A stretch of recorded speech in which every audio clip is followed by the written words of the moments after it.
Is this on? Is this on? No. Yes. أعوذ بالله من الشيطان اللعين الرجيم. بسم الله الرحمن الرحيم. رب اشرح لي صدري ويسر لي أمري واحلل عقدة من لساني يفقه قولي. إنا أعطيناك الكوثر. Surely, O Muhammad, we have given you abundance of goodness.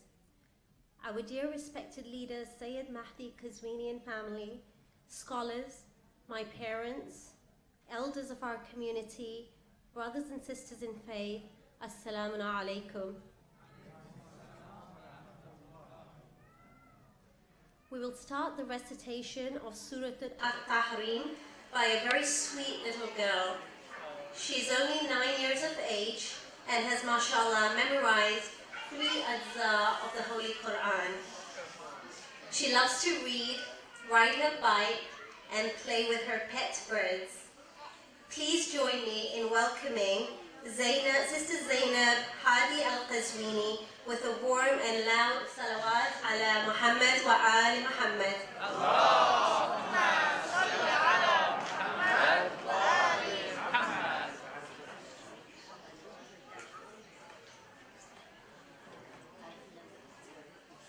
أعوذ بالله من الشيطان الرجيم.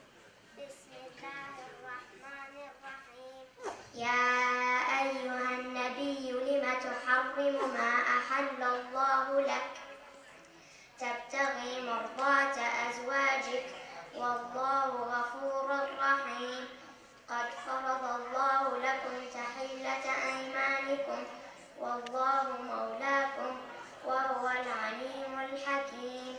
وإذ أسر النبي إلى بعض أزواجه حديثا فلما نبأت به وأظهره الله عليه عرف بعضه وأعرض عن بعض. فلما نبأها به قالت من أنبأك هذا؟ قال نبأني العليم الخبير. إن تتوبا إلى الله فقد صغت قلوبكما وإن تظاهرا عليه فإن الله هو مولاه وجبريل وصالح المؤمنين والملائكة بعد ذلك ظهير. عسى ربه إن طلقكن أن يبدله أزواجا خيرا منكن مسلمات مؤمنات قانتات تائبات عابدات سائحات ثيبات وأبكارا. يا أيها الذين آمنوا قوا أنفسكم وأهليكم نارا وقودها الناس والحجارة عليها ملائكة غلاظ شداد لا يعصون الله ما أمرهم ويفعلون ما يؤمرون. يا أيها الذين كفروا لا تعتذروا اليوم إنما تجزون ما كنتم تعملون. يا أيها الذين آمنوا توبوا إلى الله توبة نصوحا عسى ربكم أن يكفر عنكم سيئاتكم ويدخلكم جنات تجري من تحتها الأنهار يوم لا يخزي الله النبي والذين آمنوا معه نورهم يسعى بين أيديهم وبأيمانهم يقولون ربنا أتمم لنا نورنا واغفر لنا إنك على كل شيء قدير. يا أيها النبي جاهد الكفار والمنافقين واغلظ عليهم ومأواهم جهنم وبئس المصير. ضرب الله مثلا للذين كفروا امرأة نوح وامرأة لوط كانتا تحت عبدين من عبادنا صالحين فخانتاهما فلم يغنيا عنهما من الله شيئا وقيل ادخلا النار مع الداخلين. وضرب الله مثلا للذين آمنوا امرأة فرعون إذ قالت رب ابن لي عندك بيتا في الجنة ونجني من فرعون وعمله ونجني من القوم الظالمين. ومريم ابنة عمران التي أحصنت فرجها فنفخنا فيه من روحنا وصدقت بكلمات ربها وكتبه وكانت من القانتين. صدق الله العلي العظيم. اللهم صل على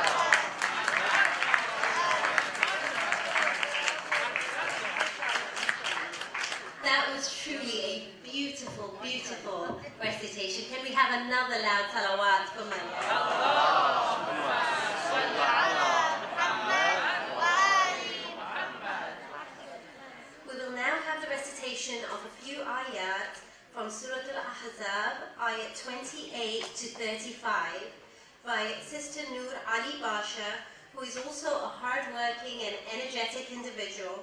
She too has memorized parts of the Holy Quran.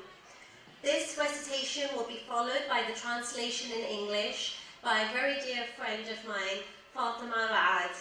Please welcome Sister Noor Ali Basha and Sister Fatima to the podium with a loud salawat ala Muhammad wa ali Muhammad. Allahumma salli ala Muhammad wa ali Muhammad.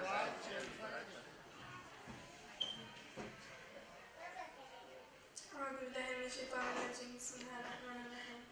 يا أيها النبي قل لأزواجك إن كنتن تردن الحياة الدنيا وزينتها فتعالين أمتعكن وأسرحكن سراحا جميلا وإن كنتن تردن الله ورسوله والدار الآخرة فإن الله أعد للمحسنات منكن أجرا عظيما.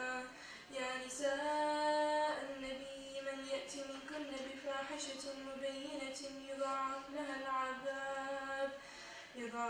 العذاب ضعفين وكان ذلك على الله يسيرا. ومن يقنت منكن لله ورسوله وتعمل صالحا نؤتيها أجرها مرتين وأعتدنا لها رزقا كريما. يا نساء النبي لستن كأحد من النساء إن اتقيتن فلا تخضعن بالقول فيطمع الذي في قلبه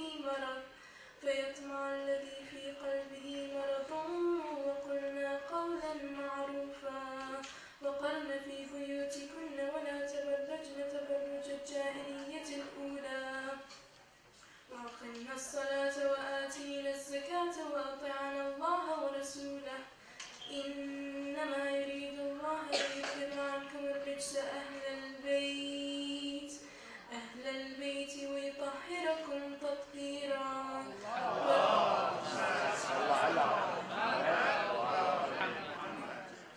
واذكرن ما يتلى في بيوتكن من آيات الله والحكمة إن الله كان لطيفا خبيرا.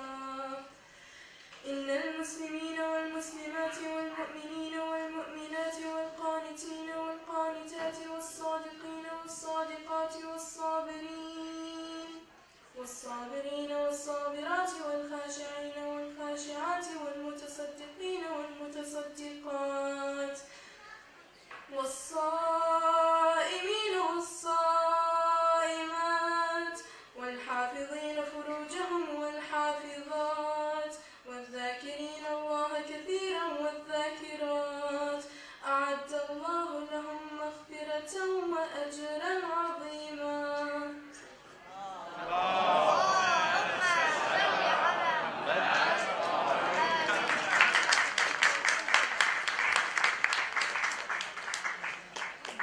أعوذ بالله من شر الشيطان الرجيم. بسم الله الرحمن الرحيم. Prophet, tell your wives, if you want the worldly life and its beauty, I shall allow you to enjoy it and set you free in an honorable manner. But if you want the pleasure of Allah, His Messenger, and life hereafter, you must know that Allah has prepared a great reward for the righteous ones among you. O wives of the Prophet, if anyone among you commits evident indeceit, her torment will be double. This is not at all difficult for Allah. To those of you who obey Allah and His Messenger and act righteously, we will give double reward and an honorable sustenance. Wives of the Prophet, you are not like other women. If you have fear of Allah, don't be tender in your speech, lest people whose hearts are sick may lust after you. Speak to people in a normal manner. You must stay in your homes and do not display yourselves after the manner of the pre-Islamic age of darkness. Be steadfast in the prayer, pay the religious tax, and obey Allah and His Messenger. O people of the house, Allah wants to remove all kind of uncleanness from you and to purify you thoroughly. Wives of the Prophet, remember the revelations of Allah and words of wisdom that are recited in your homes. Allah is most kind and all aware. Allah has promised forgiveness and great rewards to the Muslim men and the Muslim women, the believing men and the believing women, the obedient men and the obedient women, the truthful men and the truthful women, the forbearing men and the forbearing women, the humble men and the humble women, the alms-giving men and the alms-giving women, the fasting men and the fasting women, the chaste men and the chaste women, and the men and women who remember Allah very often. Salawat.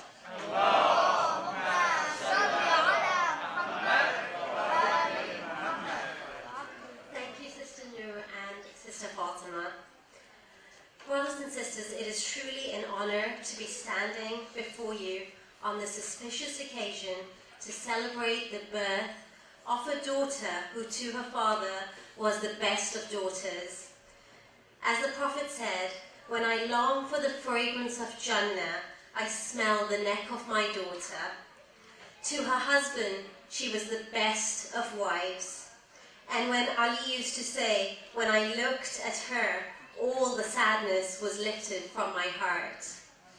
And to her children, she was the best of mothers.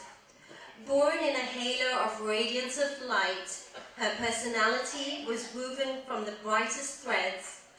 Her father contributed to its purity and her mother to its character, with Ali's brilliance adding splendor to its magnificence. No words can fully describe the phenomenal legacy that she left behind in her 18 years. She was no other than our most precious Lady Fatima al-Zahra.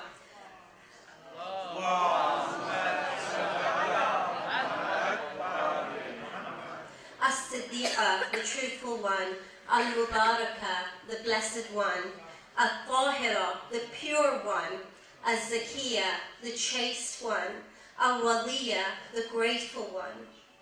Fatima, the mother of the Aimma, Fatima, the teacher, Fatima, the community worker, Fatima, the upholder of truth and justice, Fatima, the princess of the world, Fatima, the link between Nabuwa and Imama.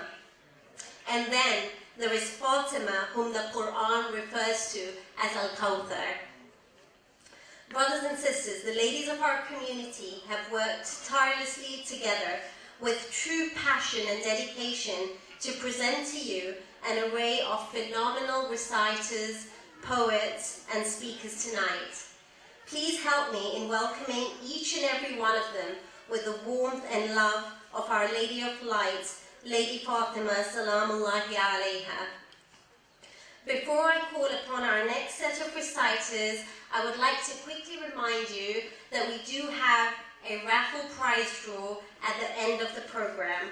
We have wonderful prizes you can win tonight. All the proceeds will be donated to our masjid.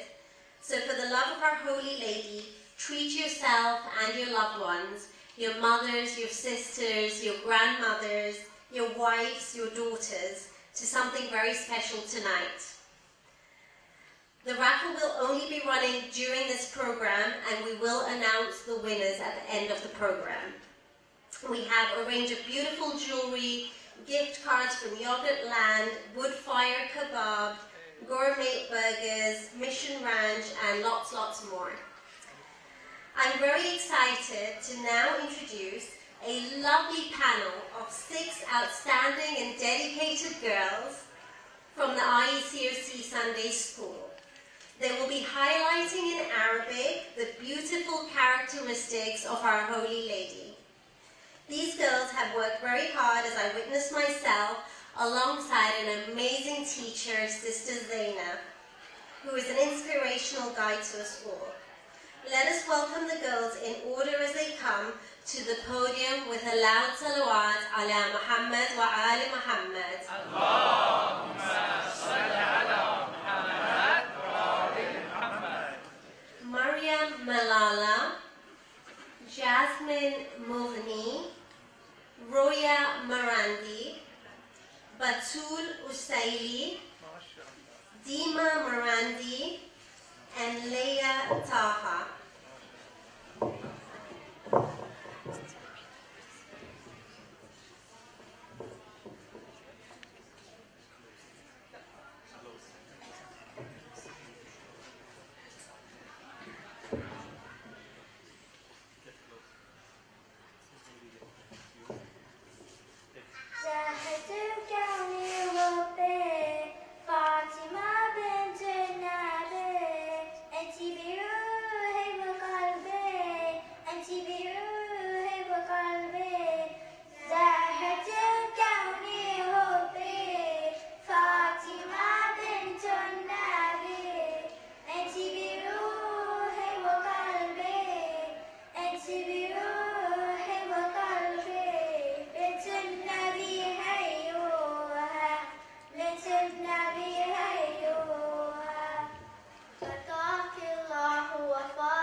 الحشمة ضوءا أو ساقي بنت النبي حيوها بنت النبي حيوها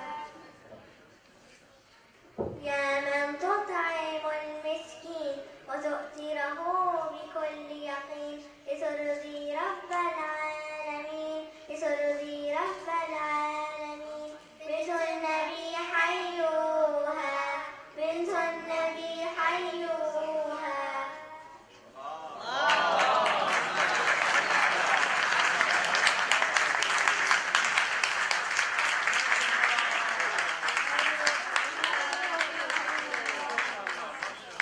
شكرا لكنا يا بنات. بارك الله بكنا. أنتن رائعات. Now we will have a panel of articulate Persian poets whose words will inspire us all. They have trained at the Persian Saturday School with Dr. Taghi, who needs no introduction, a truly inspirational guide to us all with his dedicated teachers. Let us welcome our team of Persian students as they come in order to the podium. Sister Nika Sabziru,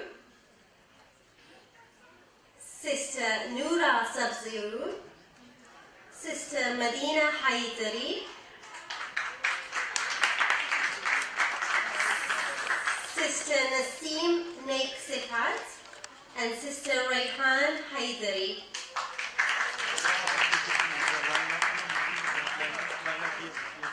Yeah, like that.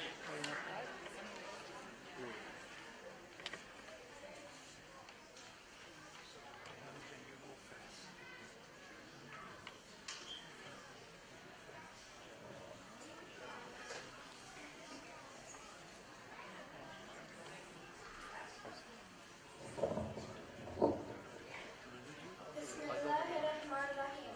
Assalamu alaikum, my dear brothers and sisters. Today I will be reciting Surah Al-Balad and a poem about Lady Fatima Zahra alayhi salam. أعوذ بالله من الشيطان الرجيم. بسم الله الرحمن الرحيم. لا أقسم بهذا البلد وأنت حل بهذا البلد ووالد وما ولد لقد خلقنا الإنسان في كبد أيحسب أن لن يقدر عليه أحد يقول أهلكت مالا لبدا أيحسب أن لم يره أحد ألم نجعل له عينين ولسانا وشفتين وهديناه النجدين فلاقتحم العقبة وما أدراك ما العقبة فك رقبة أو كطعام في يوم ذي مسربة يتيما ذا متربة أو مسكينا ذا متربة ثم كان من الذين آمنوا وتواصوا بالصبر وتواصوا بالمرحمة أولئك أصحاب الميمنة الذين كفروا بآياتنا هم أصحاب المشأمة عليهم نار مقصدة صدق الله العلي العظيم.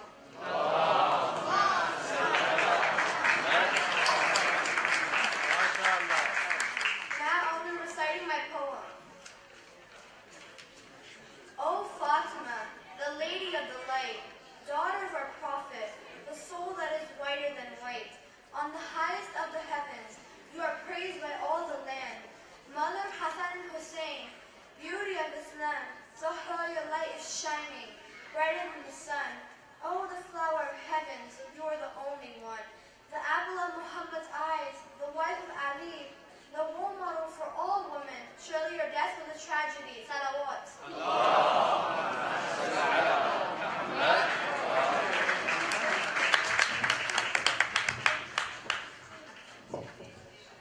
Bismillahirrahmanirrahim. I'll be reciting a poem about Lady Fatima. O Fatima, the Lady of Light, daughter of our prophet, the soul that is whiter than white. On the highest of the heavens, you are praised by all the lands. Mother of Hassan and Hussein, beauty of Islam. Zahra, your light is shining, brighter than the sun. O the flowers of heavens, you are the only one. The apple of Muhammad's eyes, the wife of Ali, the role model for all women.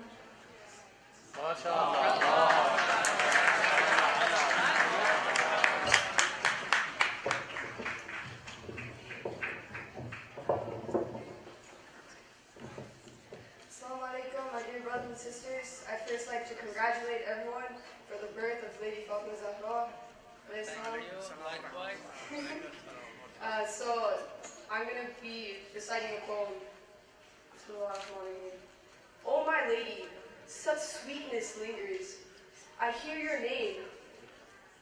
To wish for myself to be you, flower, treasure, like a gem, precious pearl in all this world. Oh my lady, your obedience, submission to Allah, your dedication and sacrifice for your beloved father, Rasulullah, peace be upon him, our beloved prophet. No other surpasses of noblest being and manners is he, whom you love ever so dearly.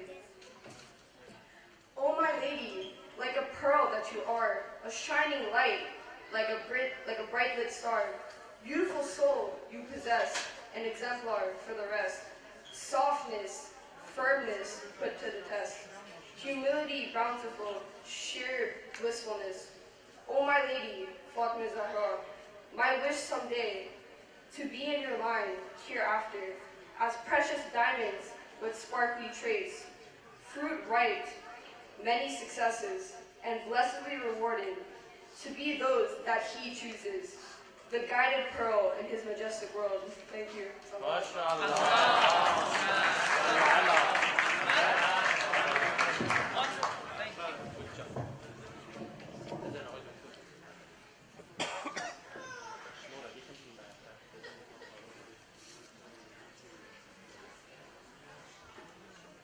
In my life, what I want is to be what you want. In my life, all I want is to be what you want. All I want to be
قشنگ و زیبابت.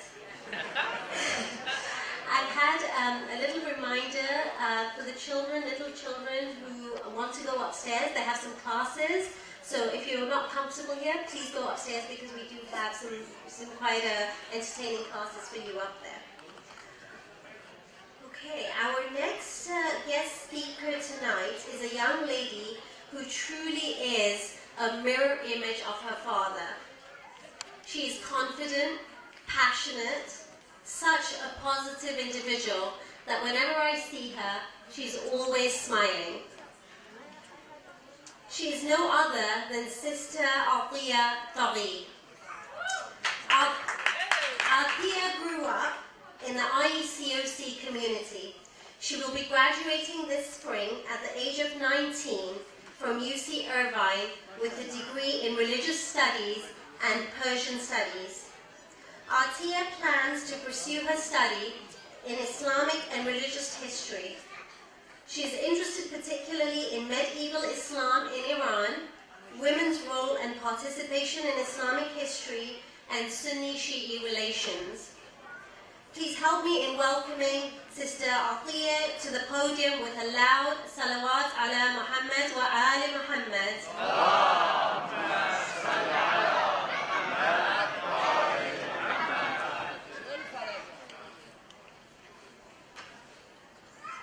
Bismillahirrahmanirrahim.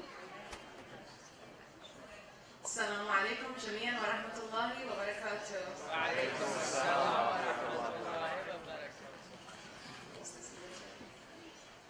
Thank you, Sister Tanvir, for that introduction. If anything good comes of me, I am indebted to this masjid community and Sayyid Bazmini, alhamdulillah. So I would like to congratulate you firstly all on the wiladat of Hazrat Fatima al-Zahra alayhi salam. And I want to begin my speech by recognizing that when speaking of Hazrat Fatima alayhi salam and her characteristics, that we show respect through not reducing her to certain stereotypes. There are competing narratives regarding Hazrat Fatima alayhi salam that have been used to construct different histories.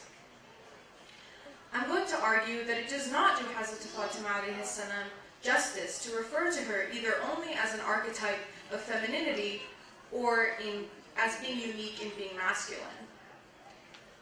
On the one hand, we have a historical account that favors the political leaders of Hazrat Fatima alayhi salam's time when it depicts her as being overly emotional, irrational, and in need of a wise, rational political leader to be the voice of reason and enact political Islam, as was favorable to securing the safety of their rule.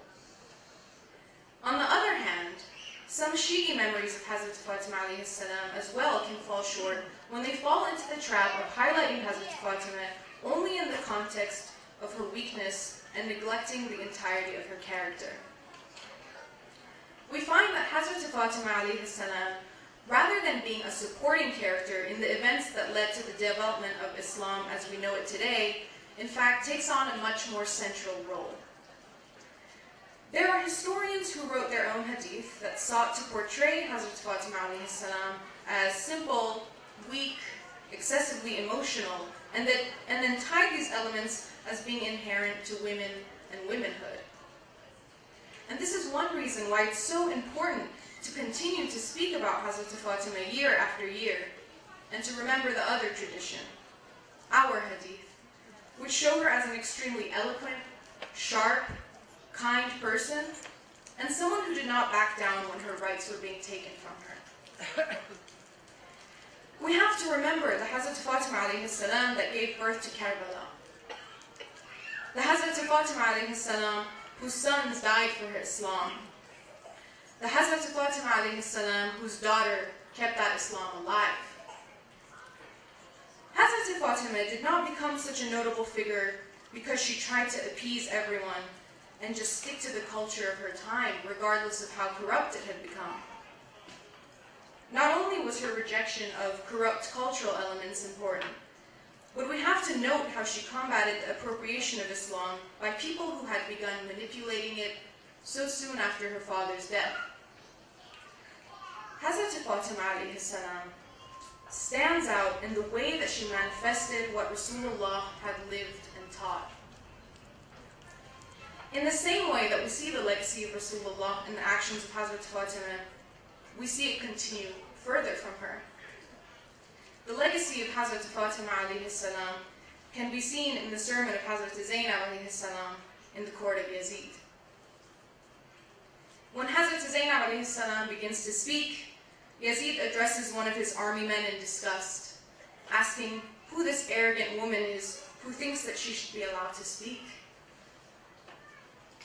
They didn't even recognize the humanity of the Ahlul Bayt, let alone the status that they deserve to be recognized by. But how did Hazrat Zainab alayhi salam refer to herself in the speech? She says, I am the daughter of Hazrat Fatima alayhi salam. Why are you asking them? Ask me. I will tell you. I'm Rasulullah's granddaughter. I'm Hazrat Fatima's daughter. Speak to me directly.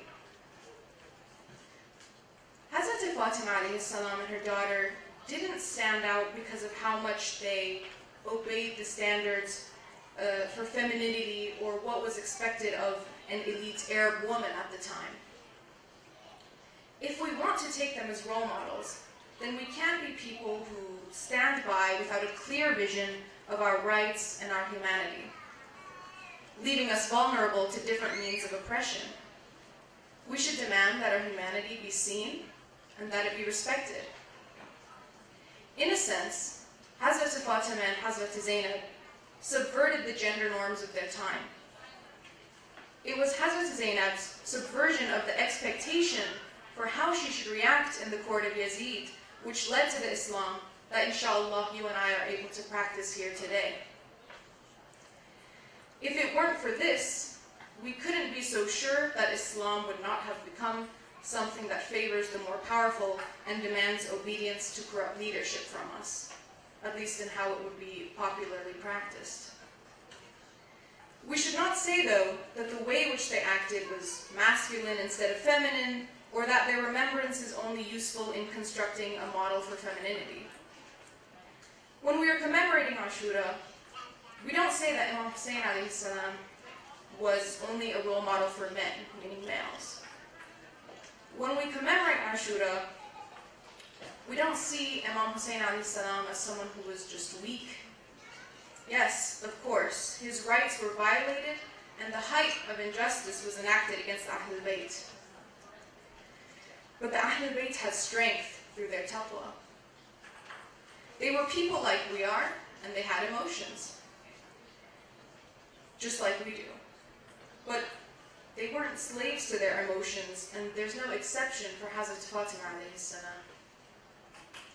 And just as we don't think of portraying the Imams in this way, so too we should stay away from thinking of Hazrat Fatima alayhi salam strictly in this sense. Hazrat Fatima is of course a role model for women. She's a role model for men, she's a role model for Muslims, she's a role model for non-Muslims.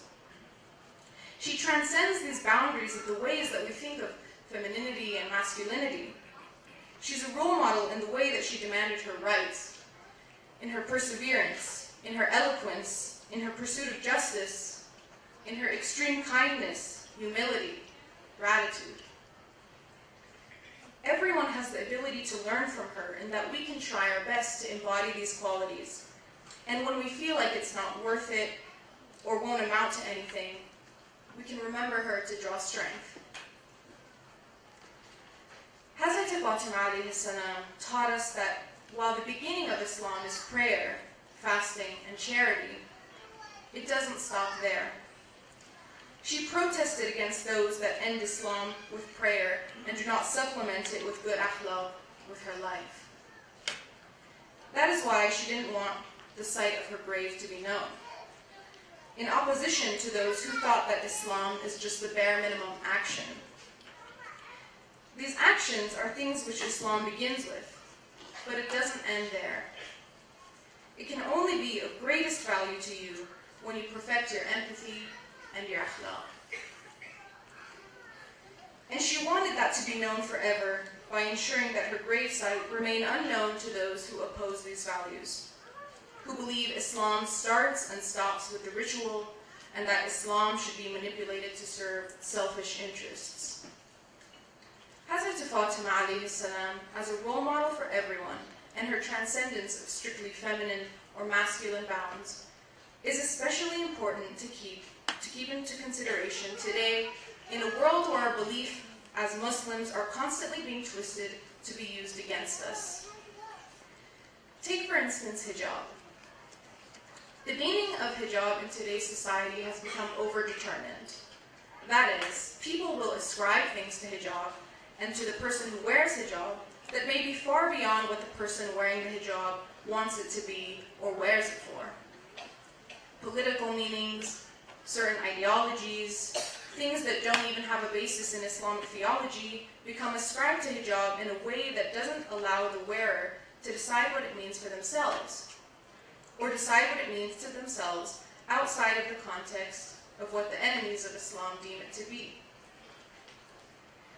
It's increasingly important that we ourselves recognize the role of men and women in Islam so that we don't fall prey to other people's constructions of these roles. It has become ingrained into many people's minds that it would be unthinkable for a woman to choose out of her own will to dress modestly, particularly by way of hijab, or want to observe a level of boundaries between other people as is valued in Islam. The Muslim woman who covers her hair is pitied not only for wearing hijab, but also for just not fully participating in aspects of the culture that they live in. So it seems, Muslim women must all secretly wish to leave this religion where they are totally silenced and people see only the stereotype of a misogynistic man who tricks her into acting a certain way. There's an assumption today that it's only if we align ourselves as closely to secularism as we can that we're truly free. That one could not want for themselves to practice such things as wearing hijab. Even beyond this, even just through your identity as a Muslim woman, people see it that if you wear hijab, it must be for a man. If you don't wear hijab, it must be for a man. And we know that these ideas aren't true, and we can disagree with these ideas, but these beliefs are not difficult to find in people, unfortunately. We know that in Islam, men and women have their divine rights and rules granted to them by Allah subhanahu wa ta'ala. Whether woman or man, a Muslim has to have agency over themselves and their actions, or at least strive to achieve this goal.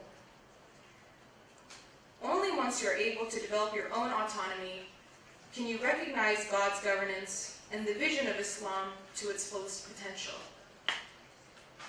Perhaps I myself have tied an Islamic way of life with values such as respect and integrity, but there's a voice existent that tries to determine my beliefs for me and say it is all a byproduct of naivety.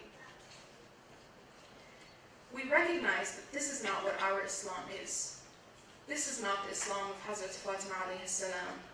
We read the Quran and we see that this is not what Islam should be. Many times we hear people say that we must separate culture from Islam. But what does that mean? What does that look like? We can't get rid of culture.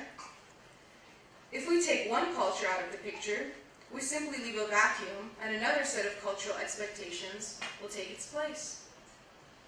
It isn't possible. Our environment and environmental factors play a big role in shaping us. Through the sermons of the Ahlul Bayt, we learn that Islam is a core set of practices and values that does not stay rigid and incompatible with culture. Islam arose in Arabia and came to provide examples against idolatry, but it didn't ban aspects of Arab culture nonsensically. It didn't go and ban archery, for example, or horseback riding, which was practiced during that time. Islam pushed to keep children born as women alive, recognizing their humanity. We cannot be content with keeping women alive, but then raising them to think of themselves as subhuman or in need of silencing. When I say that Hazrat Fatima alayhi salam transcends being only a role model for women. It does not mean that I'm saying we do not take her as a model for modesty and for humility. One way of which expressing is hijab. No. She shows that modesty is not contradictory or clashing to speaking what you believe and demanding your rights. They have to go hand in hand.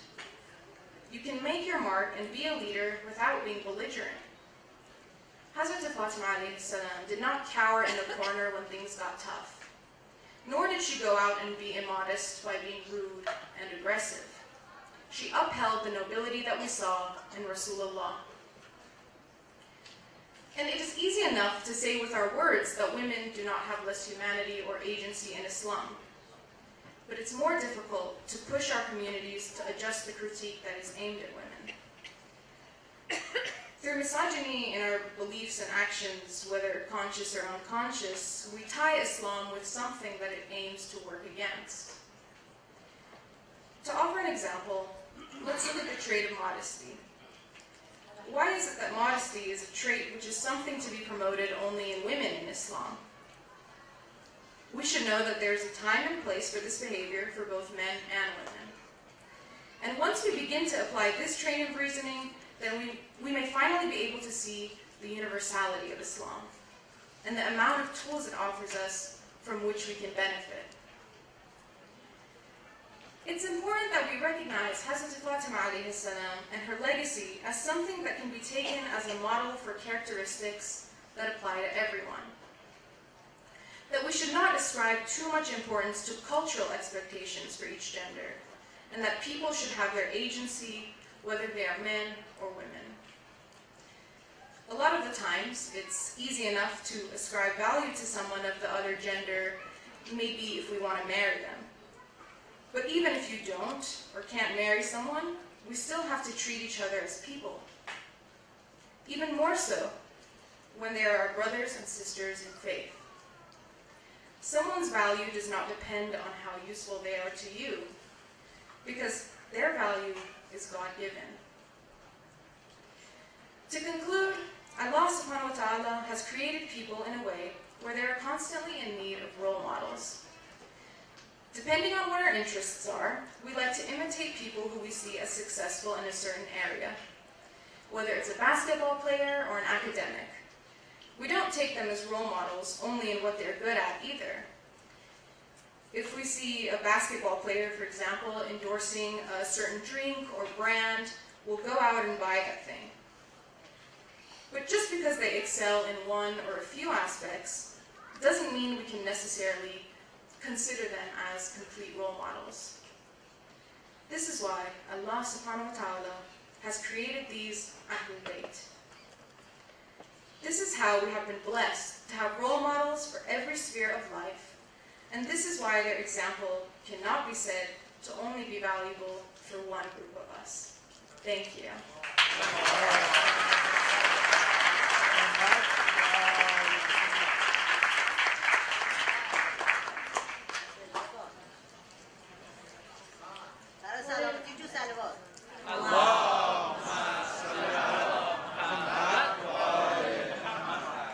What a fascinating speech, Abia. Thank you very much for that. What an eye-opener.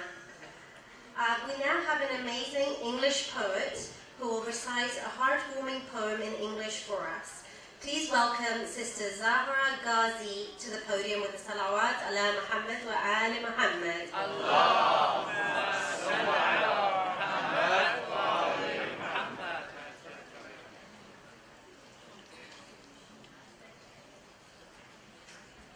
Assalamu alaikum. Bismillah ar-Rahman ar-Rahim. In the name of God, the most beneficent, the most merciful. O Chief of the women of the world and the heavens and the earth, my heart aches in the remembrance of your words, but your kind, loving, and broken heart ached when thinking of this world, yet thinking of your world brought peace and serenity to your mind, body, and soul.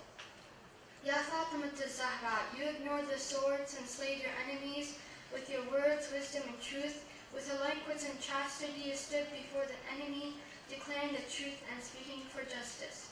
What was just yours from the good that you gave from your land to the poor.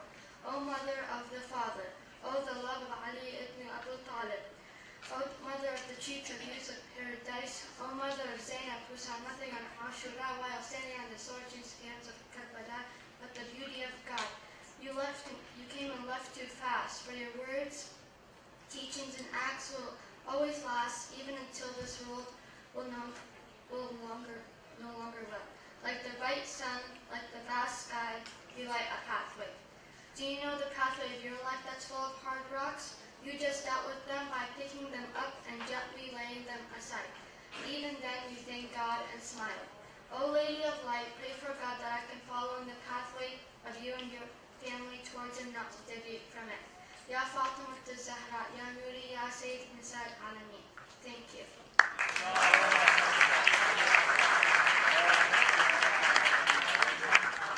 Thank you, Zahra. That was truly magnificent. Last but certainly not least, our next inspirational guest speaker is one who I know that many of us look up to and are mesmerized by her sheer love and attraction towards the Ahlul Bayt. She's a natural and has given many inspiring talks to the community and youth at large. She's a graduate from USC who has traveled around the world studying different spiritual paths as means to enriching her own faith. She believes that Islam's innate beauty is not diminished but magnified through studying science, psychology, and physiology. She believes that when we look at our life and the world around us, through Allah's love, everything falls into place. Her deep prayer for you and every audience she speaks to is to simply remind you that you are loved by Allah and that Allah sees your pains and fully understands you in a way that no other human being ever can. A humble woman that she is, she does not consider herself a scholar, just an average Muslim woman who seeks to share her love of Islam with seekers of all paths. I think you all guessed who this is. Please welcome Sister Arzu Yasai to the podium with a loud salawat ala Muhammad wa ali Muhammad.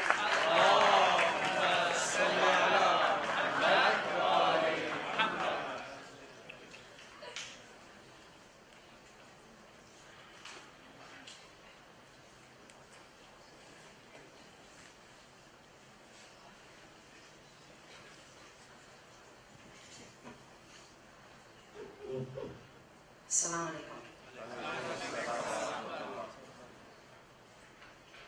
أعوذ بالله من الشيطان الرجيم.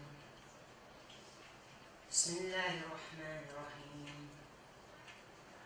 الحمد لله رب العالمين الرحمن الرحيم مالك يوم الدين.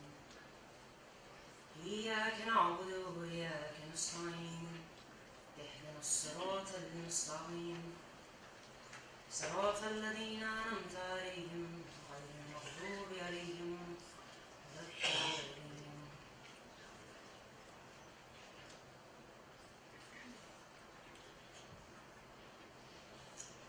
They say the Fatiha is the opening to the Quran, the heart of the Quran. And I say that Fatima is the heart of the Prophet, peace be upon him. The Prophet called her the mother of her father. I sat with that for some time, what that meant. What does it mean to be the mother of the Prophet of God, peace be upon him? And I've got nothing. Absolutely nothing. I thought about how to speak about her, and I still have nothing. I thought about all her qualities, every merciful act, every humble image of her, every kindness, every compassion. And I thought about how we hear these attributes, but do they change us? When you hear someone's merciful, does that change you? Because I don't think she was sent to inform us. I feel like she was sent to transform us. The Prophet of God, peace be upon him, said, 3 things mean more to me in this world than anything else. Perfume, woman, and prayer. I thought about that for a while. What does that mean? One of my teachers said, perfume represents the fragrance that comes from the earth, from the outer realm. And prayer represents the inner realm. And right between the two is a woman. Our mothers are bridges between heaven and earth. And our women are bridges between the outer realm and the inner realm. I believe that Fatima Zahra represents the divine feminine, the representation of mercy and compassion embodied in a human form. But still, what can I say about her with words? I could name a list of her qualities, what's been said about her. Or we could talk about love. True love. Love with God. When she would fast, she wouldn't just fast from food and water, she would fast from her forgetfulness of Allah. When she was in prayer, she was not just doing something she had to do, but she was speaking with her beloved. She didn't correct people before first connecting with them. If we want to live like her, we have to be like her. What does that mean? So, I wanted to share a few stories with you. And through those stories, I hope that maybe we could see a glimpse of who she was. And they may be stories you've already heard. But I ask you to be patient with me. That maybe in what's familiar, you could be receptive and receive something new. So the first story, the famous story of the wedding dress. So for those who don't know, Fatima Zahra, oftentimes called Hazrat Fatima Zahra, or Hazrat Fatima, which for those who don't know, Hazrat means a sign of God, something that reminds you of Allah. I think it's fitting for her. So, Hazrat Fatima was getting married, and she had a new dress for her wedding night. And she had an old patchy dress. And as she was going to get ready, a knock came, and a beggar was there and asked her for an old dress. She was going to give her old patchy dress, but then she gave the new one. Notice the beggar asked for an old dress, but she gave the new one because she remembered the verse of the Quran that said, "None will reach a state of piety unless they give of that which they not like, don't want to wear, but that which they love." And so a lot of people hear this story and they're like, cool, so give the things you love, brand new shoes, not old ragged shirts, which I think is true.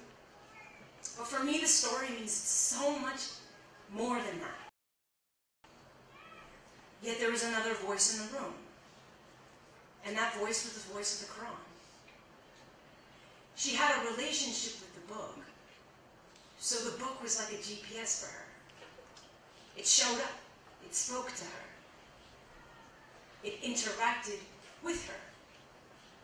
It wasn't something bound in old leather, put on the shelf, read in Ramadan. It was something that lived in her. It kind of inspired me to want to read the Quran more. In the sense that when we memorize the Quran, we're not just putting it in our mind, but we keep it safe in our heart, and then it keeps us safe. I remember once I asked why we read the same book over and over again. And somebody says, the book doesn't change, but you do. And so the way it interacts with you is different. Every single person in this room, do you know that every 90 days, 99.9% of your atoms are recreated? You are literally a new you. Imagine how that book's going to interact with you. It's kind of like fire. It burns paper into dust or ashes. It melts gold. It makes water into steam. So depending on how we show up, it interacts with us in different ways. So the first lesson she really, for me, teaches me is the Quran your companion? Is it something you carry with you? And the other thing is actually something I learned in a class about the old manuscripts of the Quran. Used to have arrows around the border. And these arrows were symbols, symbolically leading the reader to read off of the page and into the world. To not just look for God's signs in a book, but to search for the signs out in the world. And Allah says in the Quran, we reveal to you this text so that you would know inside and on the furthest horizons this is the truth. And so Fatima Zahra read off the page and into the world and into herself. And so are there 3 Qurans, one in a book, one inside of us, and one in the world. I mean, imagine if you lived your life like that. If you saw every wave as a sign of God, every breeze as an ayah, every person as a surah, every moment as an opportunity to know God through how He wrote His creation. Because remember, God said be. He spoke us into existence, so words have power to create. And so we are all just a bunch of words smashed together into forms. Do we interact with each other in that way? Because I don't remember in the story Fatima Zahra saying, are you Muslim? You needed a dress, but are you Muslim? I'm sorry, are you Shia? Oh, you're a Sunni? Oh. You're a Zoroastrian? No. She never asked that question. But I've heard people say that all the time. But are they Christian? Maybe we should give to our own brothers and sisters. As if Imam Ali didn't say you're either a brother in faith or a brother in humanity. So if we want to learn from her example, she's going to confront the places within us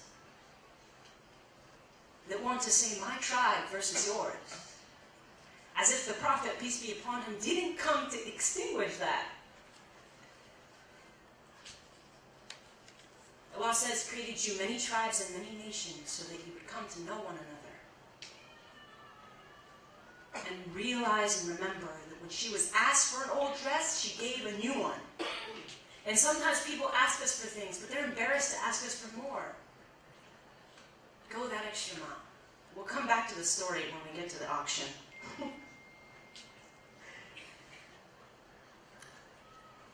Another story that I really love, and I think it's beautiful and it represents Her Majesty, really her barakah, is the story of her pearl necklace. You may have heard this too. I pray Allah will show you something new and what's familiar. So one day, a man came, an immigrant, to the Prophet, peace be upon him, and asked him for food, for clothes. And the Prophet, peace be upon him, said, I don't have anything to give you, so go to the house of the one whom Allah loves. Hazrat Fatima. So the beggar goes. She has a lot of knocks on her house. If I was her, I wouldn't answer the door. So she has a knock, she opens the door. The beggar says, do you have anything, princess or queen of the Ahlul Bayt? Do you have anything for me? I'm hungry, I need clothes. She looks in her house and sees nothing but a goat skin that Imam Hussein and Hassan would sleep on. So she took the goat skin and she gave it to the beggar. And he said, what am I supposed to do with this goat skin? I can't eat this. I'm hungry. So she thinks, and then suddenly she realizes that she's wearing a pearl necklace. which was a gift for her wedding. And she got married. So she takes the pearl necklace off and gives it to him and says, perhaps Allah will provide a way for you to eat.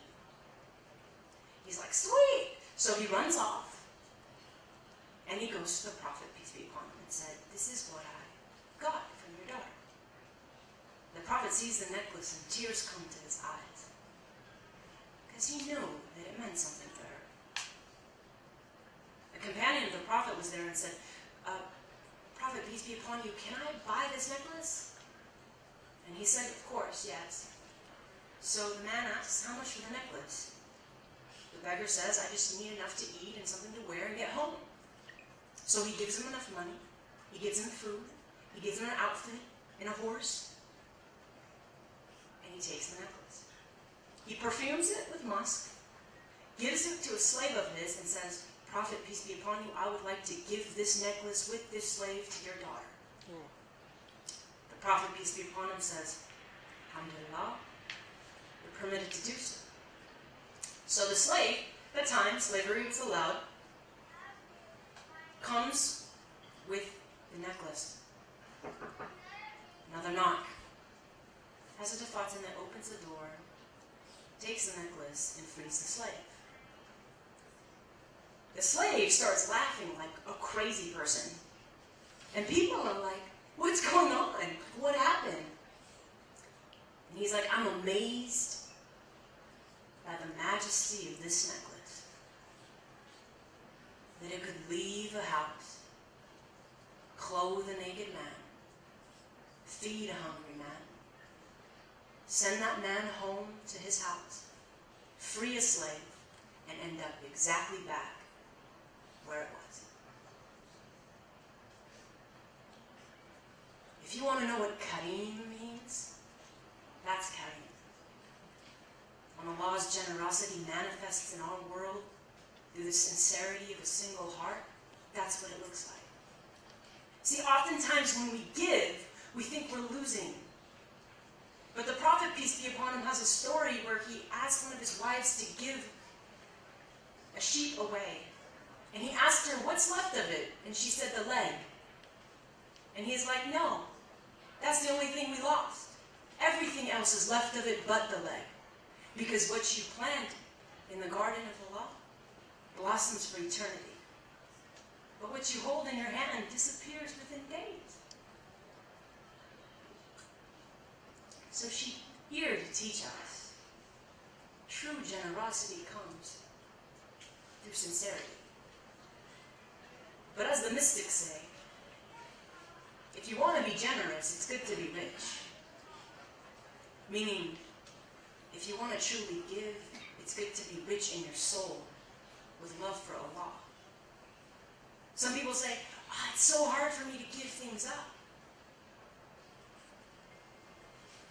When you look at the reality of what's in your hand, it's just perishing. It's like clothes. I find clothes that I used to love. Wow, who would wear this tie-dyed sweatshirt ever? Because it's past. It's something you would cry to have, and then it's gone. The trend's gone, and your love for it leaves. So she taught us how to give without attachment. It made me want to buy a pearl necklace, even though that's totally not in my style. Just because it's so majestic. And the last thing I wanted to speak to you about is what I feel most called to talk about. And it's this idea that our success in life is validated by the outcomes. So, remember, Fatima Zahra died poor, outwardly poor, senseless death. At 18. Like sometimes we think she's like a 50-year-old woman, like for me I do, which is young, Mom. 50 is very young. But she was young. She was 18 when she died. And so you look at that life and be like, wow, Would you say that was successful life? Outwardly, people would say, well, I mean, wasn't it? She died so young, it was such a horrible death, like, but it was very successful. The seeds she sowed, and the children she raised, that ended up in Takaba. But see, oftentimes, now I'm just speaking into the mirror, but oftentimes, we look at what we achieve, and we think, I'm doing good because it looks good outside around me. Like, God called me to this, so it's going to be easy. But that was never the promise. Like, the outer ease of something doesn't tell you if you're on the path, on the right path. Like, I would say that again. Like, the outer ease of something doesn't tell you you're on the right path. In fact, I know someone recently, he's getting popular online for posting all the wrong things. His success is his punishment. See, a lot of times we feel like, man, if God called me to it, it should have been easier. No, God calls you to it, which means He'll bring you through it, but doesn't mean it'll be easy. I mean, if you want to compare spiritual success with how it outwardly manifests, man, Jesus was a failure. I mean, His own people tried to kill Him. Then Noah was a failure too. He preached for hundreds of years and nobody. The whole world had to be flooded. Like, we have this idea that if things are godly, they'll be easy. And that's not necessarily true. And we see that with the story of Ahlul Bayt. The story of Fatima. Her life was hard, but it was sincere, spiritual, and godly. And her inner reality was beautiful, incredible. And so I call us to look in our own lives, in the places where we feel like we seek for outer validation, and to bring that validation inward, and to seek for appreciation from Allah.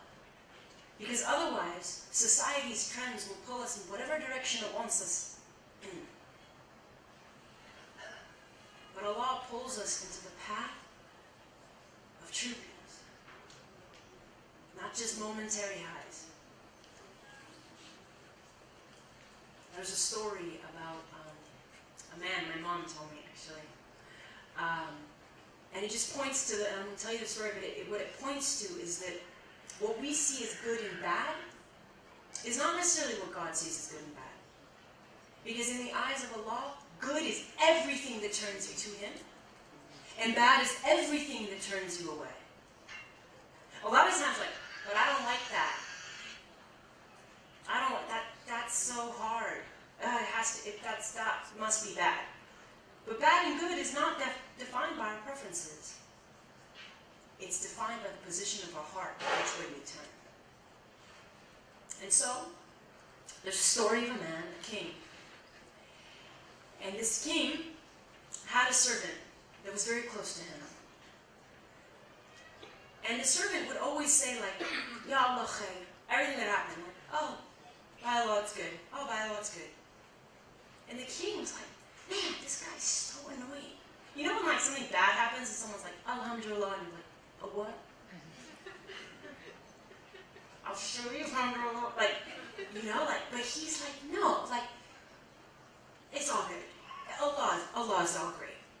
And he's like, man, and he like, this guy can really believe in God, this king, and he's like, whatever, he's a really faithful servant, it's cool.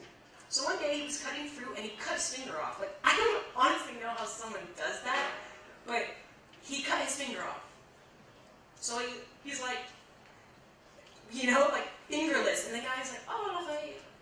He's like, this isn't good. Like, I don't understand why you think this is good. And he's like, I'm done with him. Like, throw him into the prison. Like, I'm done with seeing his face. So he got Joseph into the prison, unjustly, obviously. And this guy's like, God, this guy. And he says, go to the prison, and he says, Wallah khair, like, it's all good. And he's like, yo, like, this guy's crazy. So anyways, this guy's in prison, just saying, Alhamdulillah, for several years. And so then the king goes, and he's going, like, hunting, and he gets lost in the forest, and a tribe captures him. He's like, what? I'm a king. imagine like Donald Trump's voice, like, what? Like, do you know who I am? And like, he's like, that's why I'm killing you. Anyway, sorry. And so he takes this king, and they're like, every year we have a day of sacrifice for our gods. And today just happens to be that day, and we're so happy we found you because we want to sacrifice you to the gods. And he's like, oh my God, I can't believe this is how I'm going out. I'm a king. So they bring someone, and they like take all his clothes off, and they inspect him. Everything's cool. You're missing a finger. We can't sacrifice you. You're like broken. So they let him free. He's like, Allah khair. He's like, you can just imagine him like running home, and he's like, this is why that made sense. The finger was gone for this day where I could have died, and there was only a finger gone, and I life's here. So then ends up in the palace. He's like, down the stairs. I'm gonna go get my Joseph. And he gets him, and he's like, I'm so sorry. I should have believed in Allah. Like, you were right. You were right. And he's like, you had to senselessly stay here for 3 years because I just wasn't willing to see. Alhamdulillah.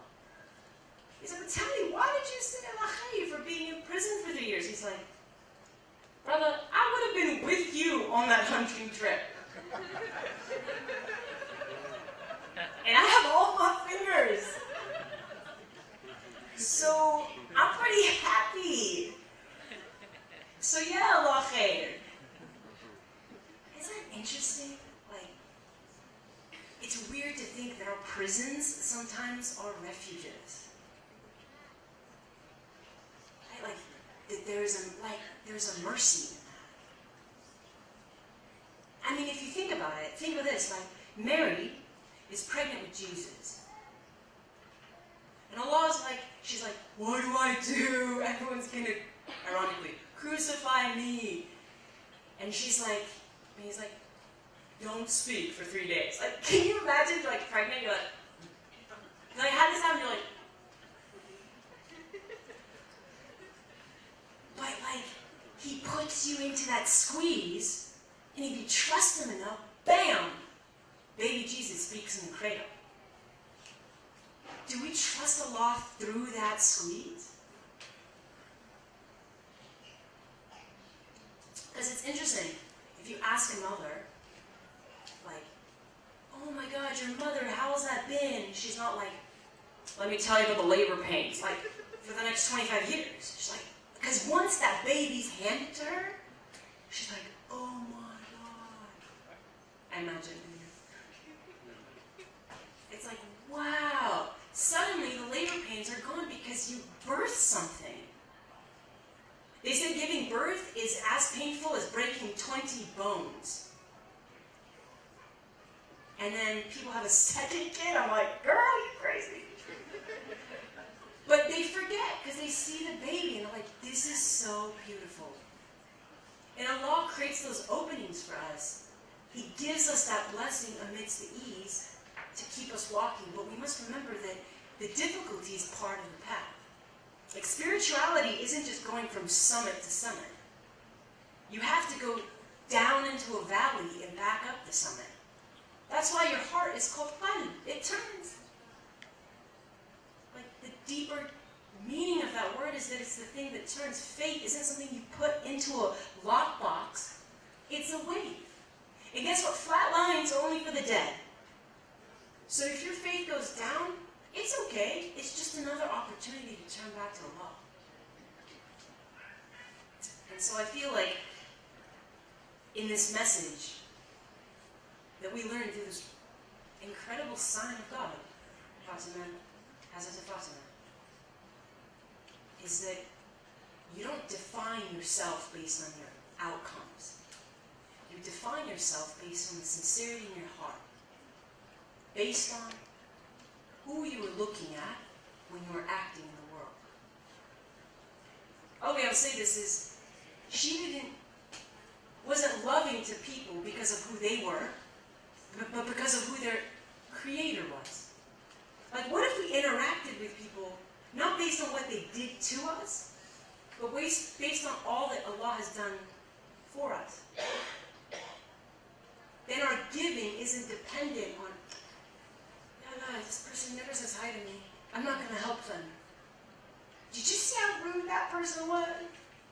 And we say these things because it's like, but are you giving to that person, or are you giving as a conduit of Allah? Because He's the true giver. So I just wanted to leave you with that message. And I wanted to also take a chance to pray for all of the women who made this possible. Made this night possible. It was organized by women, and it's considered Mother's Day, I believe. And so I just wanted to pray and just kind of remember what our mothers mean to us. But before I do so, I also want to acknowledge all those who may have lost their mothers and who feel that emptiness in their heart. And to know that, as the Prophet said, paradise lies beneath the feet of our mothers, and in the service of them, now and forever. And for those who may not have a strong relationship with their mother, I pray that you pray for them, and that these words speak to the women in your life, who act as mothers for you. I just want to say thank you to all the mothers for being our first homes,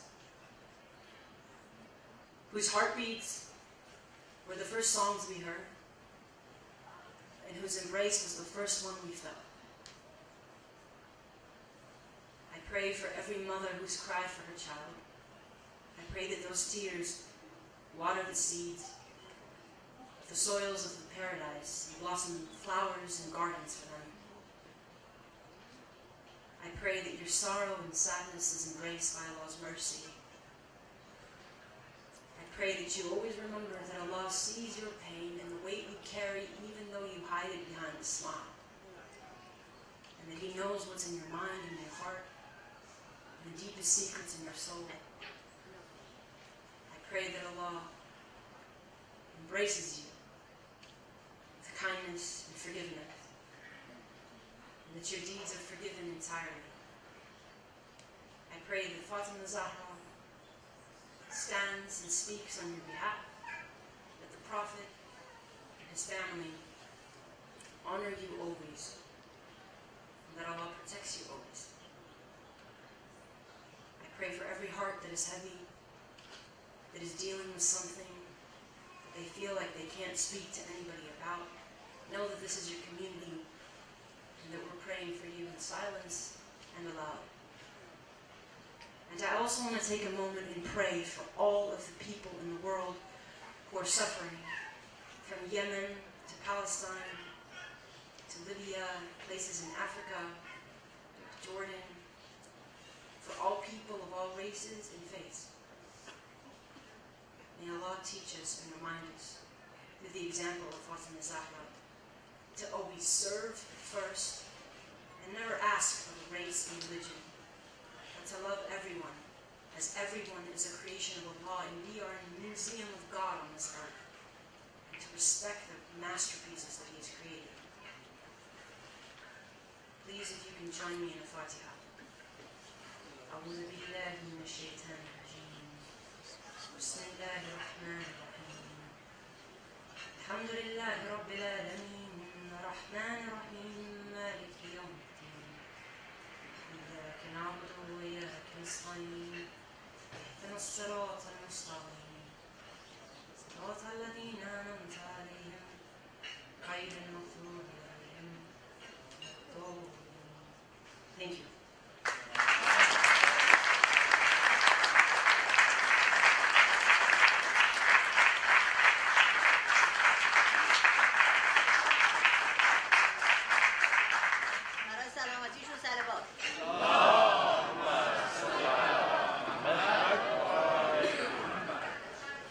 Wow, Sister Arzu, I am completely speechless. Wasn't that fantastic?